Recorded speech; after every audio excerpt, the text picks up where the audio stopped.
Tonight, welcome to the serene realm of Zen Mind Temple. Are you ready to let millennia-old wisdom wash away all your weariness? No need to hold back. First, let your body sink into the gentle embrace of the bed, and let your breath flow back to its natural rhythm like a stream. Once you've settled your heart, the Zen stories I'm about to tell hold answers you've been puzzling over. Why does every encounter in life feel like a long-planned foreshadowing? What exactly are we cultivating when we stumble through relationships? But wait, before this spiritual SPA begins, could you do me a favor? Give this video a like and hit subscribe.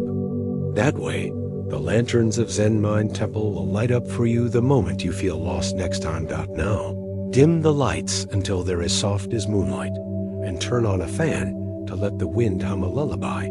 Ready? Tonight, in these stories, we'll meet a more enlightened version of ourselves. The night sinks slowly like a water-soaked cotton cloth, wrapping the whole world in softness. You can try closing your eyes gently, letting your breath flow through your throat, chest, and quietly out through your fingertips like a mountain stream, neither hurried nor slow. At this moment, the wind outside the window is probably passing through the bamboo forest, carrying the rustling sound of bamboo leaves rubbing against each other, like someone gently flipping through an old book beside your ear. The story we are going to tell today happened on such a rainy afternoon. The rain back then, unlike the hurried downpours in cities now, had a calm and unhurried nature, thread by thread, stitching the sky and the earth together. There was a traveling monk named Hemming, walking on a narrow country road. He carried a simple backpack containing only a change of clothes, a rough pottery bowl, and several well-worn scriptures with curled edges. Hemming had been a monk for 10 years, and during these 10 years, he had been on the road almost every day, moving from one mountain to another, from one village to the next. Someone once asked him what he was searching for by constantly walking. He would always smile and say, "The road is under my feet, and the answer is also under my feet." The rain started suddenly that afternoon. At first, only a few cold raindrops fell on his face. Hemming looked up at the sky, where the clouds, like damp cotton wool, hung heavily overhead. He quickened his pace, hoping to find a place to shelter from the rain before it poured down. But before he had gone far, the rain began to patter more heavily. First, it wet the shoulders of his monk's robe, then slowly spread along the fabric's grain, as if painting an invisible ink wash painting on the robe. Just then, he saw a small earth temple not far ahead. The temple was old, with several tiles missing from the roof, and the walls were covered with moss, like the beard of time. The eaves were not wide, but enough to shelter a small dry area. Hemming felt a warmth in his heart and quickened his steps towards a dot when he reached the eaves and was about to pat the rain off his body. He noticed someone was already standing there. It was also a monk, slightly older than Hemming, with a calm and gentle look in his eyes. He wore a gray monk's robe, which, though also damp from the rain, was still neatly arranged. Seeing Hemming approach, he nodded slightly, and a faint smile tugged at the corner of his mouth. He said nothing, yet it felt as if he had said 1,000 words. Hemming smiled and returned the greeting, finding a spot not too close nor too far from him to stand. The two stood quietly under the same eaves, listening to the rain hitting the temple roof, making a tap-tap-tap sound, like someone gently knocking on the tiles with their fingers. The rain grew heavier, and the distant fields were shrouded in a thin mist, blurring their boundaries as if a soft barrier had suddenly appeared between heaven and earth. The wildflowers by the roadside hung their heads under the rain, yet still tried to stretch their petals, as if whispering secrets to each other in the rain. After a while, the older monk took a small cloth bag from his bosom, opened it, and inside were several cakes made of coarse grains. He broke off half and held it out to Hemming, his voice as clean as if washed by the rain. "Venerable, have a taste. An old lady gave these to me when I passed through the village this morning." Himing paused for a moment, then took them with both hands, pressed his palms together, and thanked him. "Thank you, brother." He brought the cake close to his nose and smelled it. A faint wheat fragrance, mixed with the freshness of the rain, quietly seeped into his heart. The two slowly ate the cakes to the sound of the rain. The cakes were a bit dry, but when chewed, they had a down-to-earth taste. Himing watched the raindrops, hanging from the eaves like strings of transparent beads, falling to the ground, splashing small water droplets, which soon merged into the soil and disappeared. "Where are you heading, brother?" Himing couldn't help but ask, his voice clear amidst the rain. The older monk swallowed a mouthful of cake, looked up into the depths of the rain curtain, as if recalling something. "I'm not sure exactly where.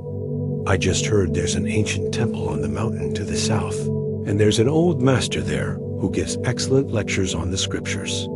I want to go listen." Himing's heart skipped a beat. His destination on this trip was precisely that mountain. "What a coincidence," he smiled. "I'm also heading south, planning to stay at that ancient temple." The older monk was also a little surprised, then laughed, the wrinkles at the corners of his eyes seeming to hold the light of the rain. "It seems this rain is specially keeping us here to talk." Himing nodded, a strange feeling suddenly welling up in his heart. There are thousands of roads in the world, and countless places under the eaves on rainy days. Yet at this very moment, he and this stranger monk stood in the same place, sharing the same piece of cake, talking about the same road. Could this really be just a coincidence?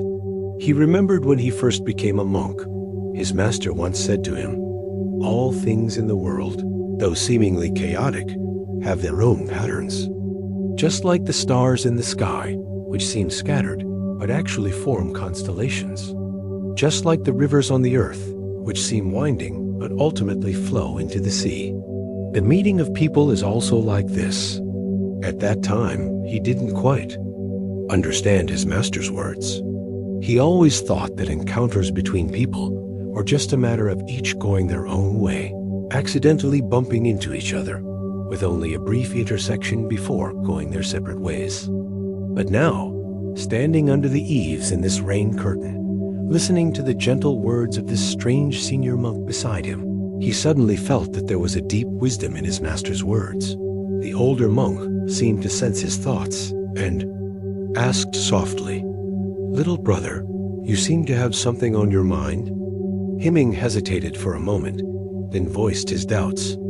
"Brother, do you think our meeting here today is really accidental?" The older monk didn't answer immediately, but pointed to a stone under the eaves. That stone had been there for who knows how many years, its surface smooth and rounded by the rain. "Look at this stone," he said. "We don't know how long it's been here, but there must be a reason why it's here. Maybe a mountain flood washed it down from the mountain a long time ago, or maybe someone purposely placed it here for passers-by to sit and rest. Either way, it's here." He then pointed to the rain in the sky. "Why is it raining today, and why is it falling on this piece of land and not elsewhere? It seems accidental, but in fact, it's the result of the convergence of causes and conditions. The clouds in the sky, the wind on the ground, the water vapor in the air, without any one of them, the rain wouldn't fall." Himing listened quietly, his eyes fixed on the rain curtain, as if something in his heart was slowly unfolding. "We are the same," the older monk continued. "You took this road because you're going to the ancient temple in the south. I also took this road because I'm going there. You came here to shelter from the rain because you saw this earth temple. I came here for the same reason. All of this seems accidental, but in fact, it's connected by countless becauses and so's. Just like a seed, when it falls into the soil and meets the right temperature and humidity, it will germinate. Our meeting is also like such a seed germinating at the right time and place. The sound of the rain seemed to grow softer, as if accompanying these words. Hemming thought back to his 10 years of traveling, during which he had met all kinds of people. There was the old farmer who gave him a bowl of water by the roadside, the shopkeeper who lit a lamp for him at night, the traveler who watched the sunrise with him on the mountain top. Every encounter was like a stone thrown into the lake of his heart, stirring up ripples that slowly merged into the lake, becoming part of his life. He used to think that these encounters were just passers-by in his life's journey, gone as soon as they came. But now he realized that every passerby, inadvertently, adds something to his life. Just like this older brother today, maybe they would never meet again. But this conversation, the aroma of the cake, the sound of the rain, all would become a warm light in his memory. Then what do you think, Hemming asked again, is the meaning of these encounters?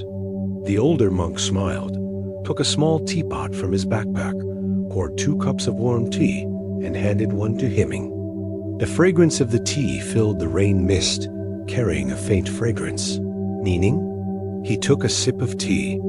It's like this tea, you drink it, and it quenches your thirst. That's its meaning. Our meeting might be to make you understand a truth, or to remind me of a past event, or maybe just to have someone to talk to on this rainy day, so as not to feel so lonely. Meaning doesn't have to be earth-shattering. Sometimes a little warmth, a little inspiration is enough. Hemming held the warm teacup, watching the water droplets condensing on the cup wall slowly slide down onto the back of his hand, bringing a touch of coolness. He remembered once meeting a lost child, whom he took back home. The child's mother, grateful, gave him a bag of chestnuts. He ate those chestnuts for several days, and every bite carried a sweet warmth. Perhaps that was the meaning of that encounter. The rain gradually subsided, turning into fine drizzle, like a thin veil covering the distant village. Sunlight broke through the gaps in the clouds, refracting a faint rainbow on the drizzle, like a small bridge built between heaven and earth. The rain will stop soon. The older monk looked up at the sky and said. Hemming also looked up at the faint rainbow and suddenly felt an overwhelming peace in his heart. Yes, the rain will stop soon. The two packed their bags, ready to continue their journey. Before leaving, the older monk took a hand-copied scripture from his bosom and handed it to Hemming. Here's a heart sutra for you. Maybe it will be useful on the road. Hemming took it with both hands, carefully put it in his bosom, pressed his palms together, and thanked him. Thank you, brother. He also took a string of wooden beads he had polished himself from his backpack and gave them to the other. These wooden beads, may they bring you a safe journey. The older monk took the beads, put them on his wrist, and smiled. Thank you. Then we'll part here. Maybe we'll meet again at the ancient temple in the south. Maybe. Hemming smiled too. The two parted at the Earth Temple, one heading east, the other west, but both with the same destination, the mountain to the south. Hemming walked a few steps, looked back, and the older monk happened to look back, too. They smiled at each other, then turned around and continued on their way. The sunlight grew brighter, and the rain-wet road reflected a faint light like scattered silver. The wildflowers by the roadside lifted their heads again, the water droplets on their petals sparkling in the sunlight like scattered stars. Hemming walked on the road, the scripture in his bosom still carrying a faint warmth, and the prayer beads on his wrist gently swaying with his steps. He thought back to the encounter under the eaves, the coarse grain cakes, the warm cups of tea, the gentle words of that brother. His heart felt full, warm, and steady. He suddenly understood what his master had said. Encounters between people are never accidental. Just as water flows to the sea, just as flowers bloom towards the sun, every encounter is the result of the convergence of causes and conditions. These encounters, though brief or ordinary, will leave a faint mark in each other's lives, like a gentle brushstroke on a canvas, which will eventually form a complete painting dot at this moment. Walking in the sunlight after the rain, his heart was filled with peace and joy. He knew that on the road ahead, he would meet all kinds of people and all kinds of things. Every encounter is a gift of life, worthy of being felt and cherished with all one's heart. The wind blew gently, carrying the fragrance of rain-washed earth and the smell of cooking smoke from the distant village. Hemming took a deep breath, his steps becoming more firm. He didn't know who he would meet at the next corner, but he knew that everyone he was going to meet was no accident, but the gentlest surprise arranged by fate. The sunlight after the rain lingers on the tips of the grass, like scattered diamonds that glint softly when the wind passes by. Hemming's footsteps carry the dampness of the earth, each step pressing a faint mark on the path, as if the land is quietly remembering the passing of a traveler. By dusk, the outline of a small town emerges ahead, its edges blurred by the evening mist. Like a watercolor painting left out in the rain, out at the entrance of the town, there stands a tea house. The signboard above the door, carved with the words, "Lanting Tea House," has been polished smooth by the wind and rain over the years, the character still carrying a quiet dignity. A wisp of tea smoke curls up from the chimney, blending with the evening mist, as if the tea house is breathing softly. Hemming pauses at the door, looking up at the signboard. The wooden door is half open, and from inside comes the faint clink of teacups and the murmur of conversation, like a gentle tide lapping at the shore of his heart. He adjusts his robe slightly and steps in. The tea house is not large, with only a few wooden tables and benches. The walls are lined with shelves holding various teapots, each with a unique shape, as if each has its own story to tell. An old man sits behind the counter, his hair as white as snow, his hands busy pouring tea. When he sees Hemming enter, he raises his head and smiles, his eyes crinkling like the surface of a calm lake rippled by a breeze. "Master, please have a seat," the old man says, his voice warm and mellow, like the tea he brews. Hemming chooses a table by the window, where he can see the sunset painting the sky in hues of orange and purple. The old man brings over a teapot and a small cup, the tea leaves unfurling slowly in the hot water, releasing a faint fragrance that fills the air.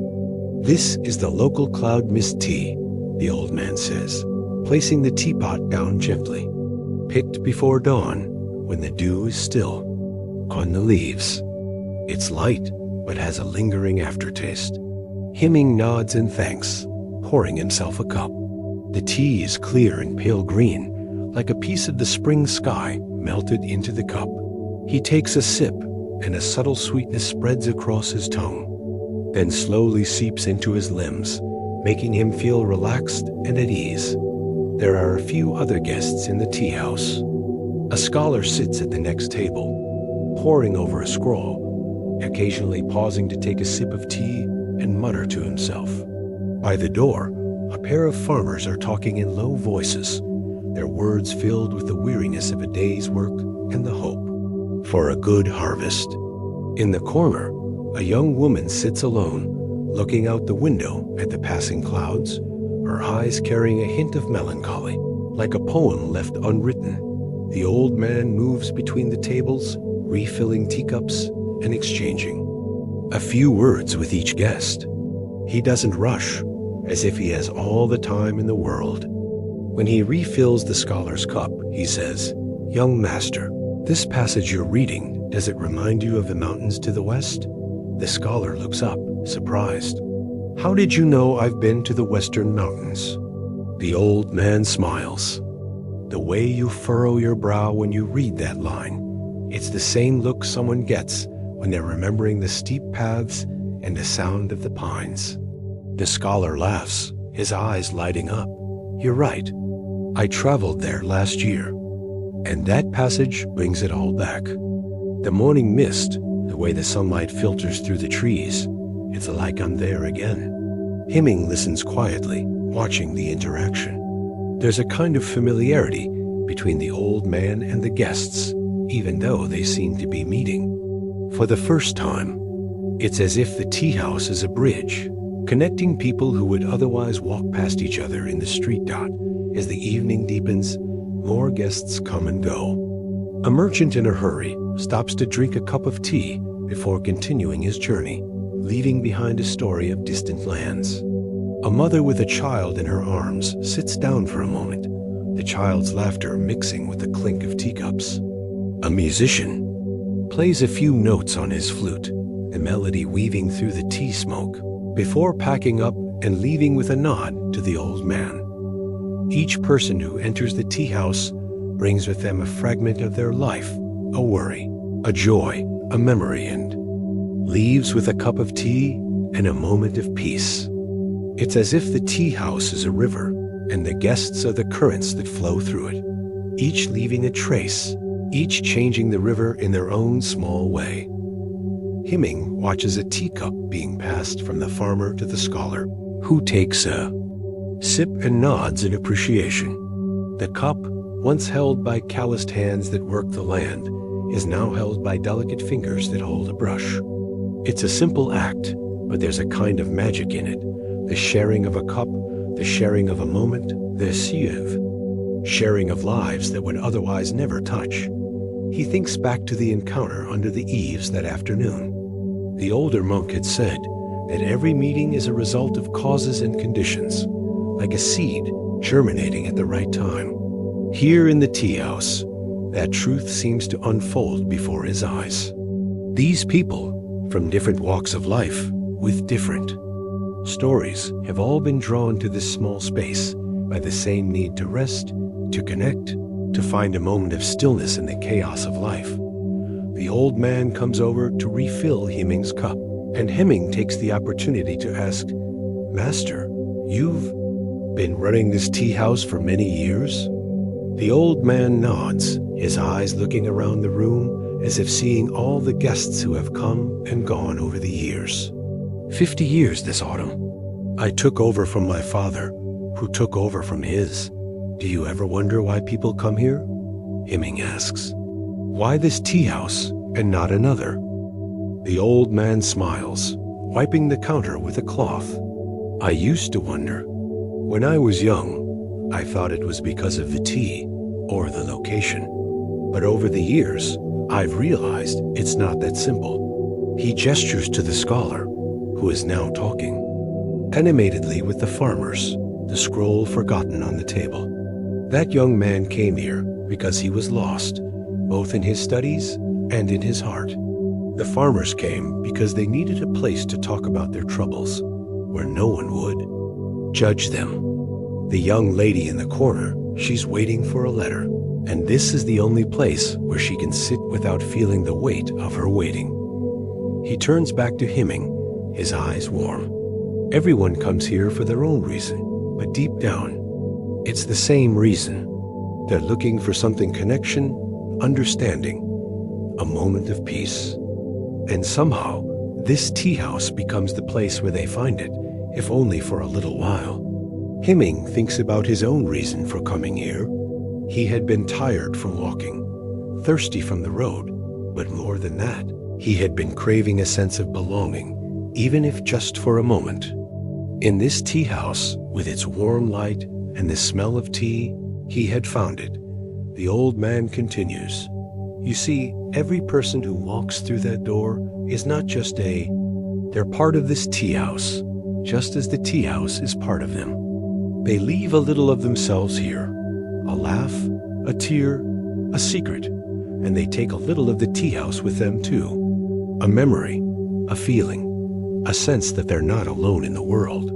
As he speaks, the young woman in the corner stands up, a letter in her hand, a smile on her face. She nods to the old man as she leaves, her steps lighter than when she came in. The old man nods back, as if he knows exactly what the letter says. The scholar and the farmers finish their tea, paying their bills and leaving with hearty goodbyes. The tea house grows quiet, except for the soft crackle of the fire and the occasional clink of a teacup. Huiming looks out the window. The sun has set, and the first stars are beginning to twinkle in the sky. The town is quiet, with only a few lanterns lit here and there, like scattered fireflies.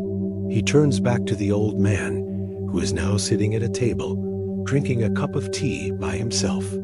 "Do you ever see them again?" Huiming asks. "The people who come here?" The old man shakes his head. "Mostly not.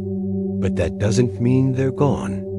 The farmer who left just now, he'll go home and tell his wife about the good tea he had, and she'll smile. The scholar will write a poem about this place, and people will read it for years to come. The young lady will carry that smile with her, and it will brighten the days of everyone she meets." He takes a sip of his tea, his eyes soft.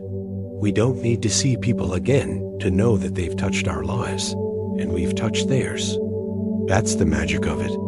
Like the tea leaves in the water, they dissolve, but they change the taste of the tea forever."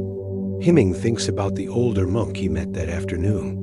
He may never see him again, but the conversation they had, the wisdom he shared, has already changed something in him. It's like a stone thrown into a lake. The ripples keep spreading, long after the stone has sunk. The old man stands up, stretching slightly. "I think it's time to close up for the night. Would you like to stay here? There's a spare room upstairs, quiet and clean." Huiming is grateful for the offer. "Thank you, Master. That would be much appreciated." The old man leads him upstairs to a small room with a wooden bed and a window looking out at the stars. "Good night," he says with a smile. "Sleep well, and may your dreams be as peaceful as the tea." Huiming nods, and the old man leaves, closing the door softly behind him. He sits on the bed, looking out the window at the stars. They seem brighter here, as if the tea house has cleared the sky of all its clouds. He thinks about the day's journey, the rain, the encounter under the eaves, the tea house, the old man, the guests. Each person, each moment, has been like a thread in a tapestry, weaving together to create something beautiful and meaningful. The older monk had said that no meeting is accidental. Here, in this quiet room under the stars, Huiming understands that more deeply. The people we meet are not just passing through our lives. They are part of our lives, shaping us, loving us in their own way. They are the tea that changes the water, the ripples that change the lake, the stars that light up the sky dot as he lies down, the scent of tea still lingering in his clothes. Huiming feels a deep sense of peace. He knows that tomorrow he will continue his journey, and he will meet more people, farmers and scholars, travelers and strangers. Each one will be a gift, each one a reminder that he is not alone in this world. The last thing he thinks before drifting off to sleep is the old man's words. Every person who walks through that door is not just a passerby. They're part of this tea house, just as the tea house is part of them. And in that moment, he knows that we are all part of something larger, the tea house, the road, the sky, each other. We are all both passerby and returnee, travelers and home. The stars outside the window gradually dimmed, like lamps being gently blown out one by one. When Huiming opened his eyes again, the first ray of sunlight was already slipping through the window lattice, painting a thin golden line on the wooden floor. The scent of tea still lingered in the air, mixed with the fresh smell of morning dew seeping through the cracks of the door. He got up, folded his bedding neatly, and went downstairs. The old man was already busy in the kitchen, the sound of a wooden spoon clinking against a pot echoing softly. When he saw Huiming, he smiled and pointed to a bowl of porridge on the table. "The porridge is warm. I added some lotus seeds from the pond behind the house. It's light, good for the journey." Huiming sat down and took a spoonful. The porridge was soft and glutinous, with a faint sweetness of lotus seeds, like a gentle kiss from the morning. He looked up at the old man, who was now packing a small cloth bag. "This is some dried fruit and cakes," the old man said, handing the bag to him. "For the road. The mountain ahead is steep, and there aren't many villages along the way." Himing took the bag, his heart warm. "Thank you, master. I don't know how to repay you." The old man waved his hand, his eyes crinkling with laughter. "Repay me by remembering that every step you take is part of the journey, and every person you meet is part of the path. That's enough." Himing nodded, said his goodbye, and stepped out of the tea house.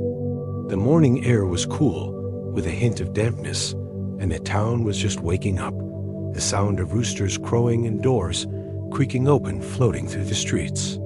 He walked towards the edge of town, where the road began to wind upwards, leading to the mountain dot. The mountain road was indeed steep, as the old man had said.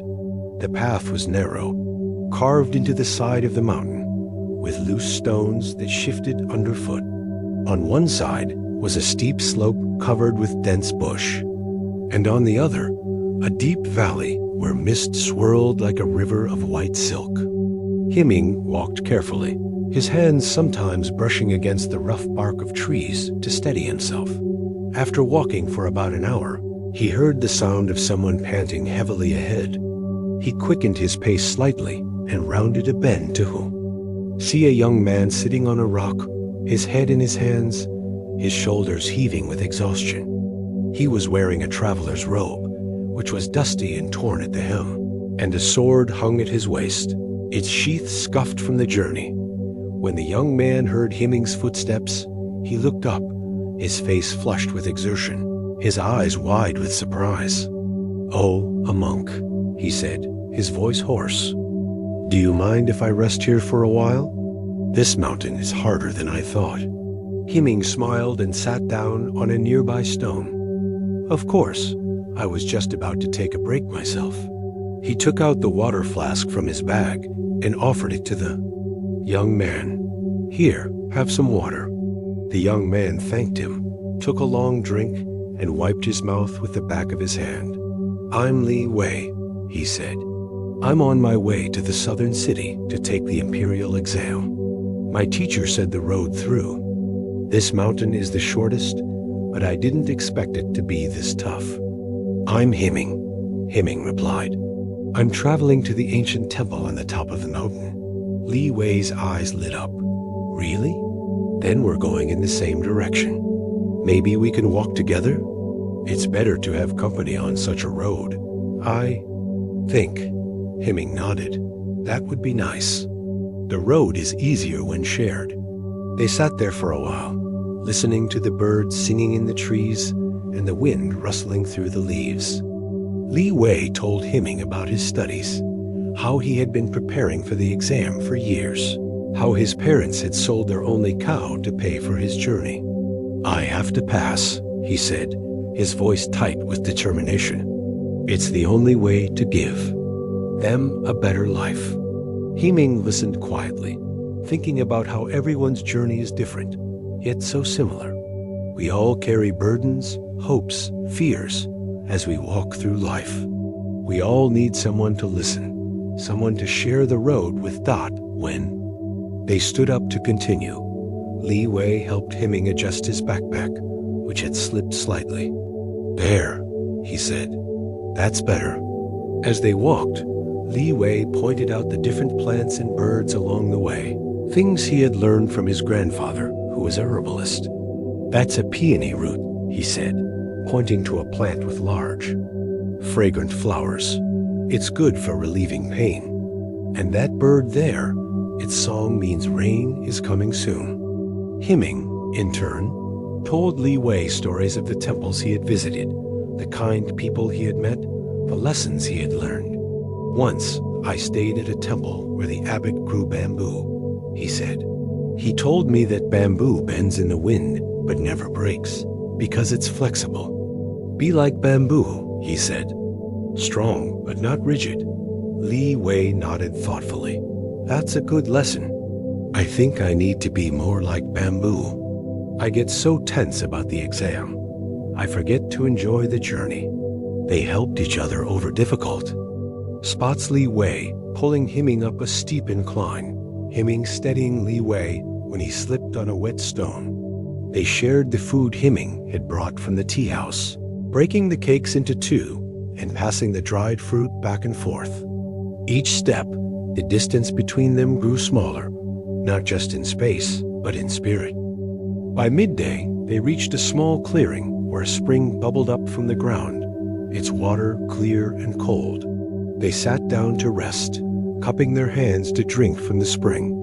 The water tasted sweet, like a gift from the mountain. Li Wei looked at Himing, a smile on his face. "You know, I was dreading this mountain. I thought it would be lonely and hard, but it's been not nice with you here." Himing smiled back. "The road is always easier when you're not alone." They talked more about their dreams, their regrets, their fears. Li Wei admitted that he was afraid of failing the exam, of letting his parents down.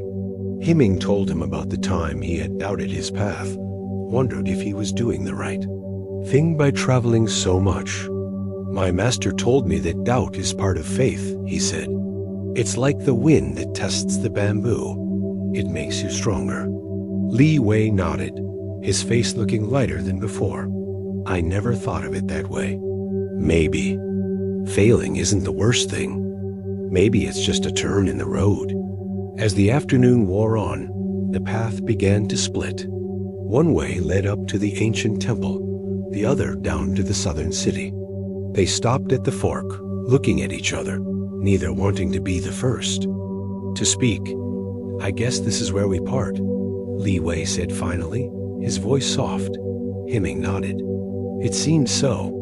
Li Wei took a small wooden carving from his bag, a tiny bird with its wings spread. "This is for you," he said, handing it to Himing. "My grandfather taught me to carve. It's a sparrow, their good luck," he said. Himing took the carving, feeling its smooth surface in his hand. "Thank you. I'll keep it with me." He took out the string of wooden beads from his bag, the same ones he had been given by the older monk. "These are for you. They've brought me peace on my journey. I hope they'll bring you peace too." Li Wei took the beads, holding them gently in his hand. "Thank you," he said, his eyes shining. "I'll think of you when I hold them. When I'm nervous during the exam, I'll remember your stories and the bamboo." They stood there for a moment. Then Li Wei stepped forward and hugged Himing, a quick, awkward hug, but full of warmth. "Goodbye, Himing," he said. "Goodbye, Li Wei," Himing replied. "May your journey be smooth and your heart be light." Li Wei turned and walked down the path to the southern city, his steps lighter than when they had first met. He turned back, once waving, then disappeared around a bend. Himing stood there for a while, watching the spot where Li Wei had vanished. He held the wooden sparrow in his hand, feeling its weight. It was strange, he thought, how a person could come into your life for such a short time, yet leave such a deep mark. He thought about the old man at the tea house who had said that everyone is both a passerby and a returnee. Li Wei had been a passerby in his life, but in those few hours of walking together, they had been home to each other, a safe place to share fears, to laugh, to just be Dot as he continued up the path. To the ancient temple, Himing felt a sense of gratitude. Gratitude for the rain that had brought him to the older monk. Gratitude for the tea house that had given him shelter. Gratitude for Li Wei, who had made the steep mountain road feel like a gift. He thought about how life is made up of these moments. Brief, fleeting, yet precious. That people we meet, even for a day, an hour, a moment, are not just passing through. They are teachers, friends, mirrors, showing us parts of ourselves we might not have seen otherwise. The sun was beginning to set, painting the sky in shades of pink and gold. The ancient temple came into view, its stone walls glowing in the evening light. Himing quickened his steps, but as he did, he felt the wooden sparrow in his pocket and smiled. He knew that he would never forget Lai Wei, the young man with the young, determined eyes and the worn sword, who had reminded him that the journey is as important as the destination. That company is a gift, that even the steepest roads can be made easier with a friend by your side. And somewhere in the southern city, Li Wei would hold the wooden beads and think of the monk who had taught him about bamboo and doubt and the beauty of sharing the road. He would take a deep breath and step into the exam hall, his heart a little lighter, his spirit a little stronger. That, Hemming thought, is the magic of it. We touch each other's lives in ways we can never imagine, leaving footprints on each other's souls, even when we part ways. We are all travelers, walking our own roads, but for a little while we walk together. And in that togetherness, we find something that lasts long after the goodbye. The ancient temple loomed larger as Hemming drew closer, its weathered stone walls bearing the marks of centuries of wind and rain. The wooden gate, reinforced with iron bands, creaked softly as he pushed it open, as if greeting him with a long, slow sigh.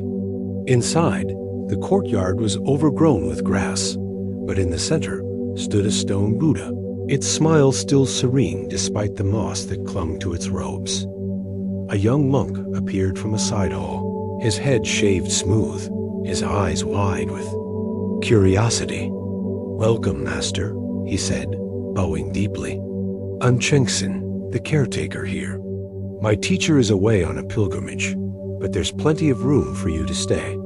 Hemming thanked him, and Chengsen showed him to a small cell with a straw mat on the floor and a window that looked out at the mountains.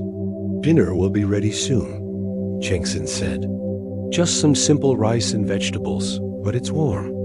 As the sun set, the temperature dropped quickly, and a cold wind began to howl around the temple, rattling the windows and carrying with it the first hints of snow. Hemming sat by the window, watching the sky turn from deep blue to black, stars coming out one by one like scattered grains of rice dot after dinner. Chengsen lit a fire in the main hall, and the two sat by it, talking. Chengsen told Hemming about his life at the temple, how he had come here as a child after his parents died, how the old abbot had taught him to read and write, to tend to the Buddha, to find peace in silence. "Sometimes I get lonely," he admitted, staring into the flames. "There's not much to do here, and few visitors, but the mountains are good company, I think." Hemming nodded. "Silence can be a teacher if we listen. It shows us who we are when there's no one else around." He took out the wooden sparrow from his pocket and showed it to Chengsen. "A friend gave this to me today. He was traveling to take the imperial exam. We walked together for a while." Chengsen traced the sparrow's wings with his finger. "It's beautiful.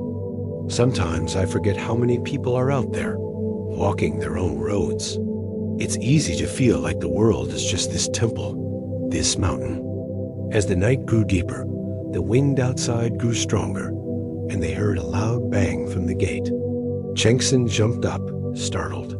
Who could that be at this hour? They went to the gate and found a man huddled there, his clothes soaked through, his body shaking with cold.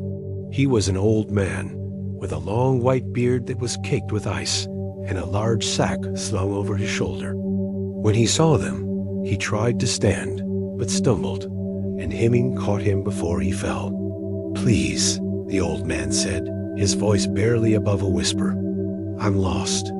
The snow came earlier than I expected, and I can't find my way to the village. Could I stay here for the night? Just until the storm passes?" Chengsen looked at Hemming, who nodded. "Of course," Hemming said. "Come inside by the fire. You'll freeze out here." They helped the old man to the main hall, where he collapsed onto a bench, holding his hands out to the fire. Chengsen brought him a bowl of hot tea, which he drank in one gulp, then another. "Thank you," he said, his teeth no longer chattering. "I'm Lao Lin. I'm a peddler, selling herbs and spices." I was on my way to the next town, but I took a wrong turn, and then the snow started. He opened his sack, showing them bundles of dried herbs, small bags of spices, a few hand-carved combs. It's not much, but it's how I make a living. I've been doing this for over 40 years. My wife used to come with me, but she passed away last spring. Now it's just me. Himing sat down across from him, while Chengsen added more wood to the fire. The flames crackled and popped, casting shadows on the walls that danced like spirits. 40 years is a long time to walk the roads, Himing said. Lao Lin smiled, a sad smile that didn't reach his eyes. It is, but I've seen things. Beautiful things. Mountains that touch the sky, rivers that shine like silver, villages where everyone knows your name. And I've met people, good people, who've given me a place to sleep, a bowl of food, a story to tell. He took a small pouch from his sack and opened it, pouring a handful of nuts into his palm. Here, he said, offering them to Himing and Chengsen. Walnuts from my own tree. My wife planted it the year we were married.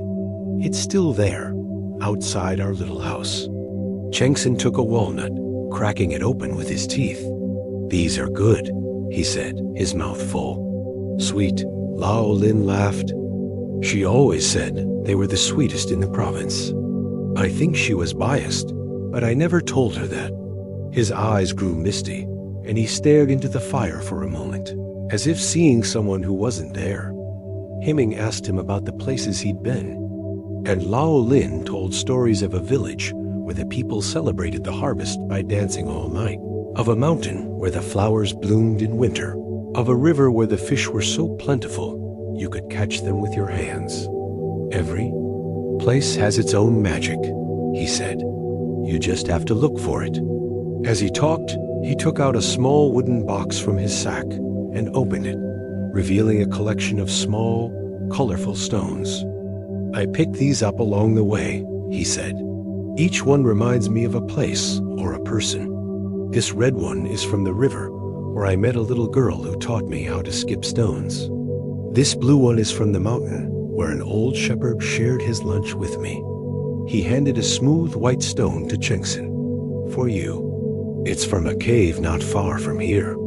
The walls are covered with paintings, made by people who lived here hundreds of years ago. They knew how to find beauty in the dark. Chengsen took the stone, turning it over in his hand. Thank you, he said, his voice quiet. I've lived here my whole life, and I never knew about that cave. Liu Lin smiled. There's always something new to find, even in the places you think you know. He handed a small, round stone to Himing. This one's from the beach, far to the east. It's been polished by the waves for years. Smooth, like life should be, but strong too. Himing held the stone, feeling its weight. It was cool in his hand, but somehow comforting, like a piece of the earth itself. Thank you, he said. I'll think of you when I hold it. As the night wore on, the storm outside died down, and the snow stopped. The three of them sat by the fire, talking, sharing stories, until Chengsen's eyes began to droop. I think I should go to bed, he said, yawning. I'm tired. Good idea, Lao Lin said. I should sleep too, if I'm going to find my way tomorrow. Himing helped Lao Lin settle into a spare cell, then stood in the courtyard for a moment, looking up at the sky. The clouds had cleared, and the moon was bright, casting a silver light over the snow-covered ground. The air was crisp and cold, but somehow alive, as if the mountain was breathing deeply after the storm. He thought about Lao Lin, with his sack of herbs and stones, his stories of a life lived on the road. He thought about how they had found him, lost and cold, and how in just a few hours, he had become more than a stranger. He had become a storyteller, a friend, a reminder of the wide world beyond the temple walls. The next morning, Himing woke to find the sun shining brightly, the snow reflecting its light so strongly It hurt his eyes. He went to Lao Lin's cell, but it was empty, the straw mat neatly rolled up. On the table was a small bag of spices and a note written in a shaky hand. Thank you for the warmth. May your roads be straight and your hearts be full. Chengsen was standing in the courtyard, holding the white stone, looking out at the mountains. He's gone, he said when he saw Himing. I wanted to ask him more about that cave. Himing smiled. Maybe that's why he told you about it, so you'd have a reason to go find it yourself. Chengsen looked at him, then at the stone in his hand. You think so? Himing nodded. Sometimes people come into our lives, not just to give us stories, but to give us reasons to make our own. They walked to the gate, where Lao Lin's footprints were visible in the snow, leading down the mountain. They watched until the footprints disappeared around a bend, then turned back to the temple, the sun warming their faces. Chengsen turned to Himing, his eyes bright. After breakfast, I think I'll go look for that cave. It can't be too far, if he said it's near here. Himing nodded. That sounds like a good plan. As they walked back to the main hall, Himing thought about the old peddler and the gifts he had left: stones, spices, stories, a reason for Chengsen to explore.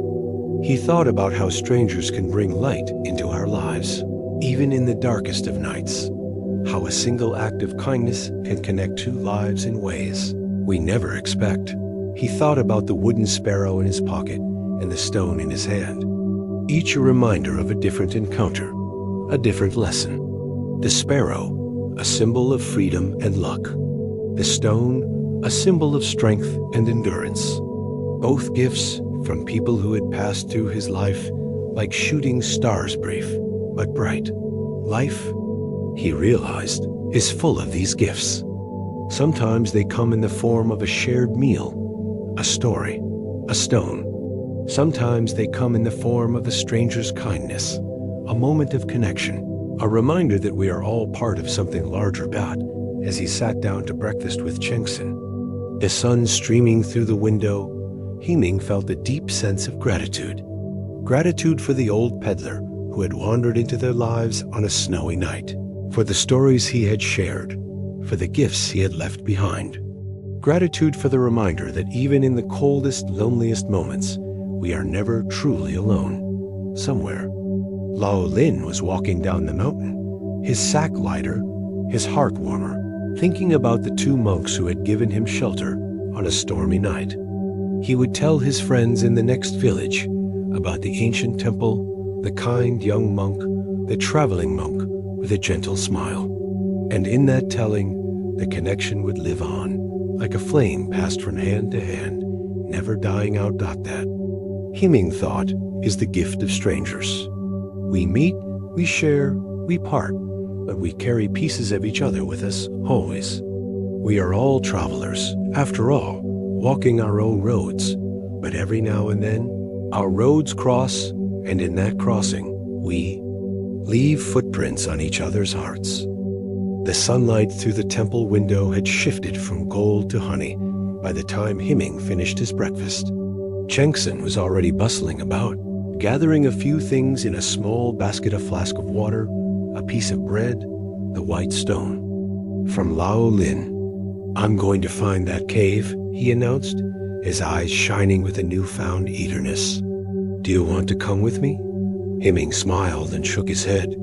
I think I should continue my journey today, but I hope you find it, and that it's as wonderful as Lao Lin said. He stood up, slinging his backpack over his shoulder. Thank you for your hospitality, Chengsen. This temple has been a peaceful place to rest. Chengsen nodded, his smile fading slightly. I'll miss having someone to talk to, but I understand. The road calls, doesn't it? He walked Himing to the gate, then held out his hand. In it was a small wooden carving of a Buddha, roughly hewn but full of care. For you, to remember the temple by. Himing took it, feeling the smoothness of the wood, the warmth of Chengsen's touch still on it. Thank you. I'll keep it always. He bowed deeply, then turned and walked down the mountain path. The morning sun at his back. The snow from the night before had melted in the sun, leaving the path soft and muddy, with patches of green grass pushing. Through, the air smelled of damp earth and pine, fresh and clean. As he walked, Himing thought about Chengsen and hoped that the cave would bring him as much joy as the thought of it already had. He thought about how even brief friendships can leave such lasting marks, like stones thrown into a lake, the ripples reaching far beyond the initial splash dot by midday. He reached the bottom of the mountain, where a wide river curved like a home, silver ribbon through the valley.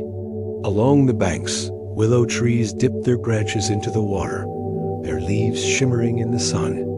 At the edge of the river was a small ferry crossing, where a wooden boat was tied to a rickety dock.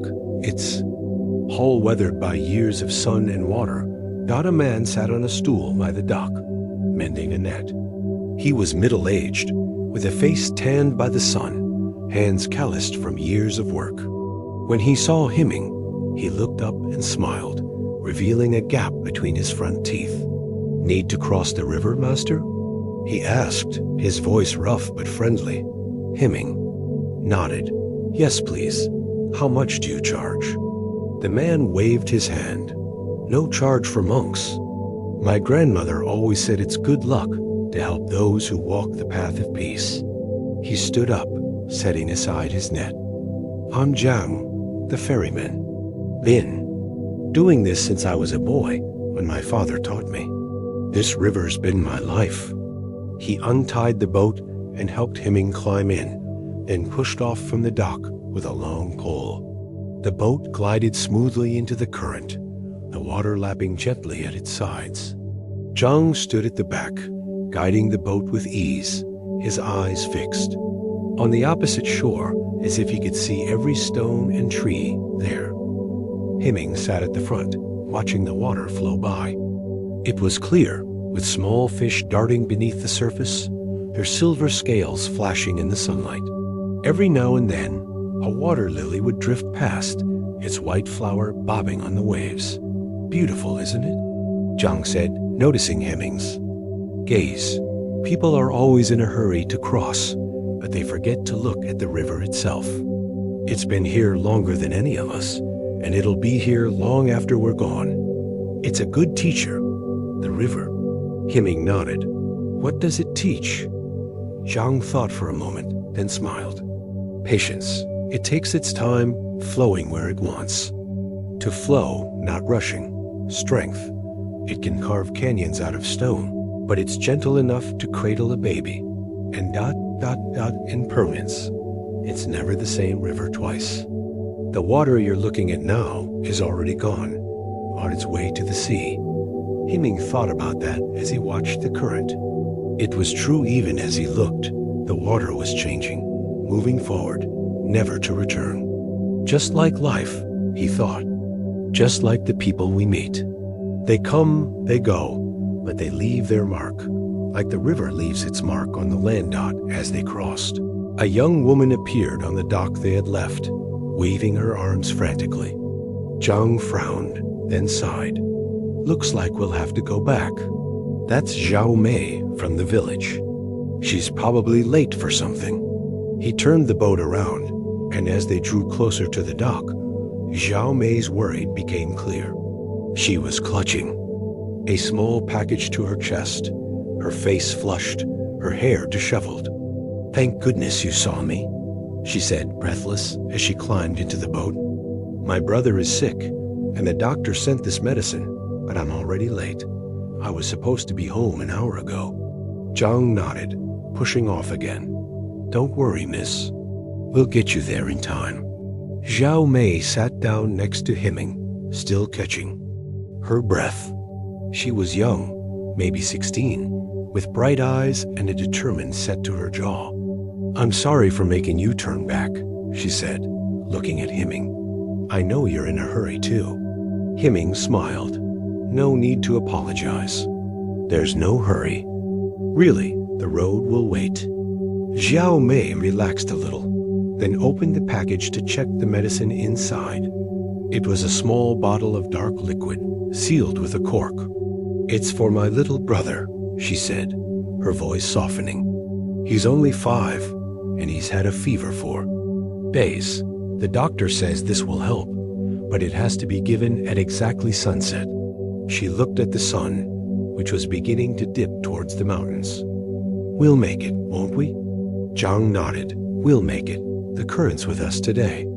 As they continued across the river, Zhao Mei told them about her brother, how he loved to chase fireflies in the summer, how he would pretend to be a warrior with a stick for a sword. "He's so brave," she said, her eyes shining. "Even when he's sick, he never cries, but I can tell he's scared. I hate seeing him like that." Himing listened, thinking about how love can make us both strong and vulnerable. How the people we care about become our reason to hurry, to worry, to keep going. He thought about his own master, who had been like a father to him, who had taught him not just about Buddhism, but about life. "He's lucky to have you," he said. To Zhao Mei, a sister who cares so much. Xiao Mei smiled, a little shyly.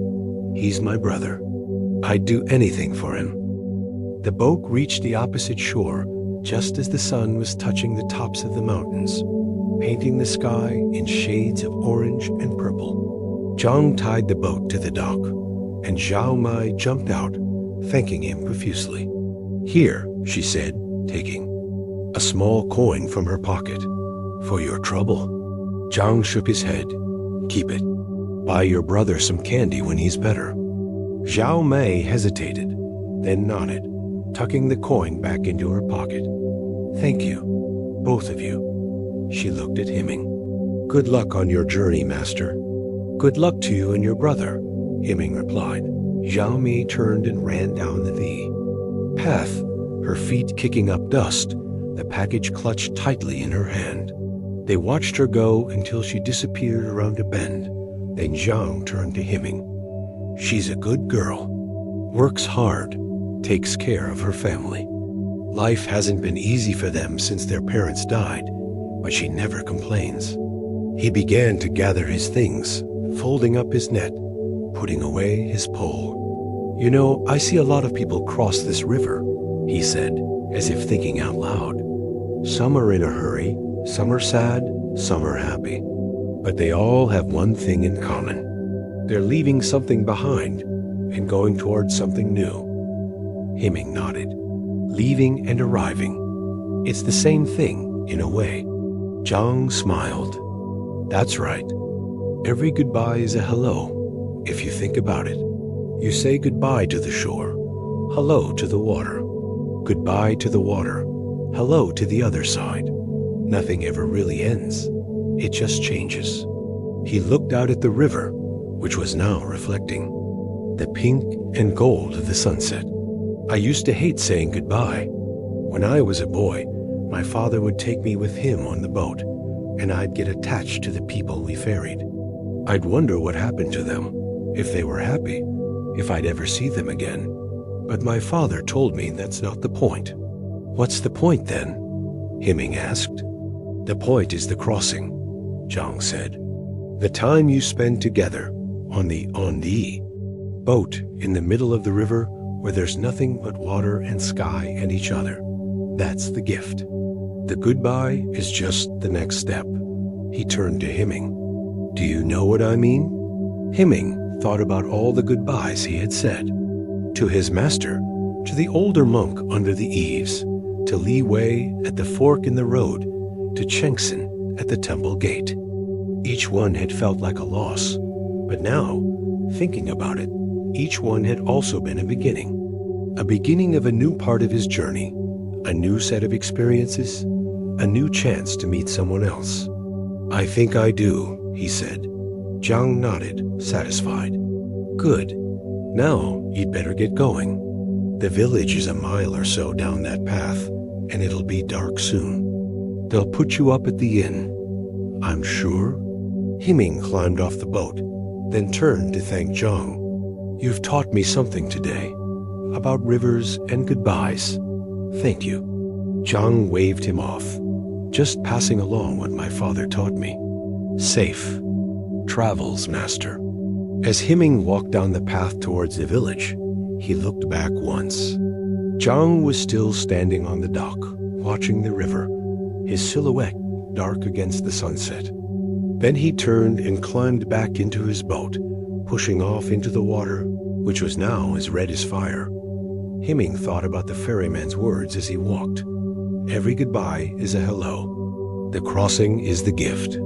He thought about Zhao Mei hurrying to her brother and hoped that the medicine would work, that the little boy would be well again soon. He thought about Zhang, spending his days on the river, watching people come and go, knowing that each crossing was a story, a connection, a moment that would never be repeated. The sun set completely as he reached the village, and lanterns began to glow in the windows like stars fallen to earth.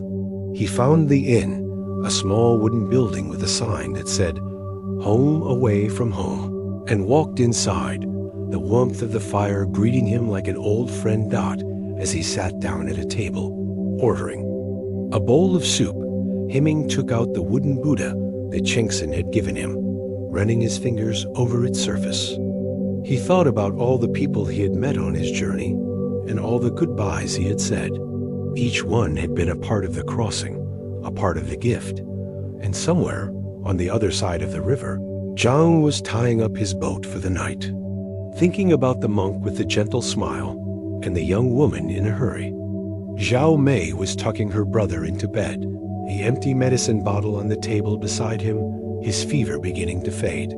Chengsen was returning to the temple, a handful of paintings from the cave tucked under his arm, his heart full of wonder. We're all separate, all continuing on their own roads, but they were connected too. Connected by the river, by the mountain, by the brief moments they had shared. Connected by the knowledge that goodbye is never the end. It's just the next step. The inn's fire crackled softly, casting a warm glow over the wooden tables and benches. The innkeeper, a plump woman with an apron stained with flour, brought Himing a bowl of soup thick with vegetables and chunks of tender meat, steam curling. Upward to fog his glasses. "You look like you've walked far," she said, wiping her hands on her apron. "Where are you headed?" Himing blew on the soup, the warmth seeping into his chilled fingers. "South," he said, "to the ancient temple on Cloud Peak Mountain." The innkeeper nodded, her eyes widening slightly. "That's a long journey. I've heard it's a beautiful place, though mist rolling over the peaks like silk, monks chanting at dawn. My grandfather used to tell stories about it." She leaned in, as if sharing a secret. "He said the monks there know how to read. The stars can tell your future just by looking up." Himing smiled. "I'm not sure about that, but I've heard the teachings there are wise. That's enough for me." As he ate, travelers came and went, their voices mixing with the clink of bowls and the rustle of straw mats. A group of merchants argued over prices, their words sharp but friendly. A mother sang a lullaby to her crying child, her voice soft and soothing. Outside, the wind picked up, whistling through the cracks in the walls, but inside, it was warm and safe. A little island of light in the darkness. After finishing his soup, Himing rented a room upstairs, a small space with a cot, and a window that looked out at the village square. He sat on the cot, taking out the wooden Buddha from his bag, then the stone from Lao Lin, then the wooden sparrow from Li Wei. He arranged them on the windowsill, each one catching the light of the moon that had risen over the rooftops. Were just objects, he knew, wood and stone, carved and polished, but they felt like something more. They felt like connections, like proof that he was not alone in the world, that every step he took, every person he met, was part of a larger story, one that he was only just beginning to understand. He thought about Zhang's words, that every goodbye is a hello, that nothing ever ends, it just changes. It was true. He realized the older monk under the eaves was gone, but his words still echoed in Hemming's mind. Li Wei was on his way to the imperial exam, but the beads Hemming had given him would remind him of their walk together. Chengxing was back at the temple, but the cave he'd found would bring him joy for years to come. And Hao Mei, he hoped her brother was feeling better, that the medicine had worked. He hoped she knew that turning back for her had not been a burden, but a gift, a chance to be part of her story, if only for a little while. Hemming woke early the next morning, the sun just peeking over the horizon. He said goodbye to the innkeeper, who pressed a handful of dried dates into his hand. For the road, she said. He walked through the village, which was just waking up, smoke curling from chimneys, roosters crowing, children running in the sea.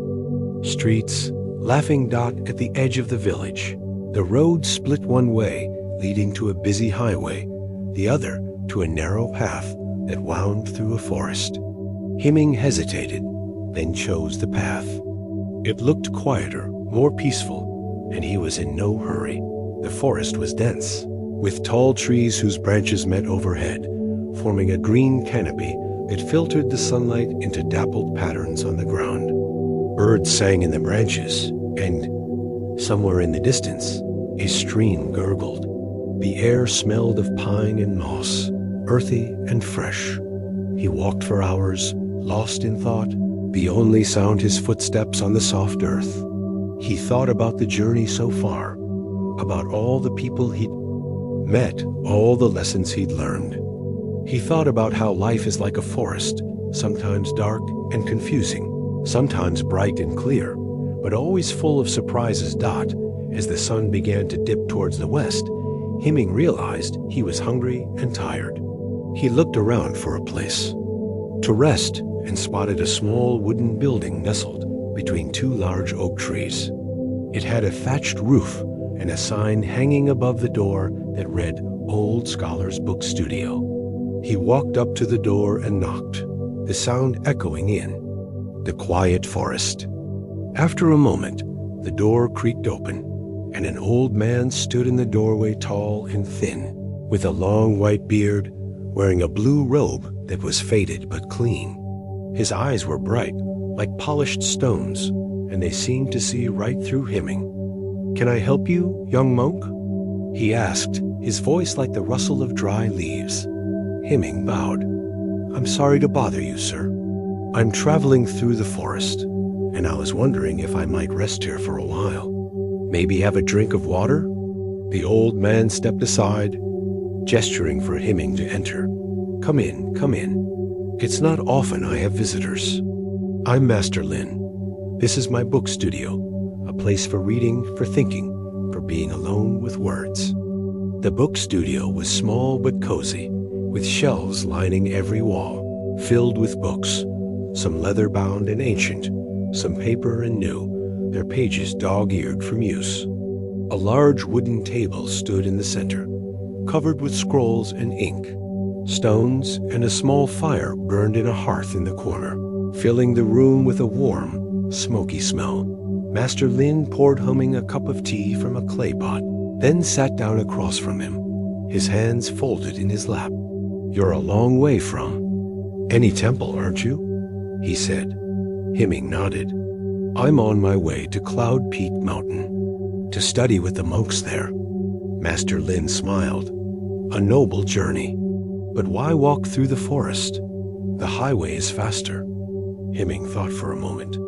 "I suppose I wanted to see something new, to walk where fewer people walk. Sometimes the best lessons are found off the beaten path." Master Lin's eyes twinkled. Wise words for one so young. "I used to think that too. When I was your age, I traveled all over the country, looking for wisdom in strange places. Mountains, deserts, small villages, you never know where you'll find a truth that changes your life." He gestured to the bookshelves. "These books are full of wisdom, of course, but they're just words on paper. The real wisdom is in the living of life, in the people you meet, the places you see, the mistakes you make." Hemming nodded, thinking of all the people who had taught him things without even trying, the old man at the tea house, the ferryman, the peddler. They had never quoted scripture or talked about philosophy, but they had shown him what it means to live with kindness, with patience. With an open heart. As the sun set, the forest outside grew dark, and Master Lin lit a lantern, its light casting a warm glow over the room. "You're welcome to stay here tonight," he said. "The couch by the fire is comfortable enough, and I have plenty of food, some rice, a few vegetables from my garden." Himing thanked him, then noticed a young man sitting in the corner, hunched over a book, a look of frustration on his face. He hadn't noticed him when he first entered. He was so quiet, so focused, he seemed almost part of the furniture. "Who is that?" Himing whispered to Master Lin. Master Lin glanced over. "That's Wang Wei, a scholar studying for the imperial exam. He's been staying here for a few days. He ran out of lamp oil, so I let him borrow mine. Poor boy, he's been studying day and night, but I think he's starting to burn out." Himing watched Wang Wei as he rubbed his eyes, then leaned closer to the lantern, squinting at the pages. He looked tired, his face pale, his eyes red from lack of sleep. Every now and then, he would let out a sigh, as if the words on the page were mocking him. After dinner, Master Lin went to his room to sleep, leaving Heming and Wang Wei alone. Heming sat by the fire, meditating, while Wang Wei continued to study, the only sound the rustle of pages and the occasional crackle of the fire. Finally, Wang Wei slammed his book shut, making Heming jump. "This is useless," he said, his voice tight with anger. "I've been studying for months, and I still don't understand it. The exam is in a week, and I'm going to fail. My parents will be so disappointed. They've sacrificed everything for me to be here, and I'm going to let them down." He put his head in his hands, his shoulders shaking. I don't know what to do. I'm so tired, but I can't stop. If I stop, I'll fail. If I keep going, I'll go crazy." Heming sat quietly for a moment, then said, "May I ask what you're studying?" Wang Wei looked up, surprised, as if he'd forgotten Heming was there. "Philosophy. The teachings of Confucius, Laozi, Zhuangzi. It's supposed to be wisdom, but it just feels like a bunch of words to me. I can't make sense of it. What's the point of all this?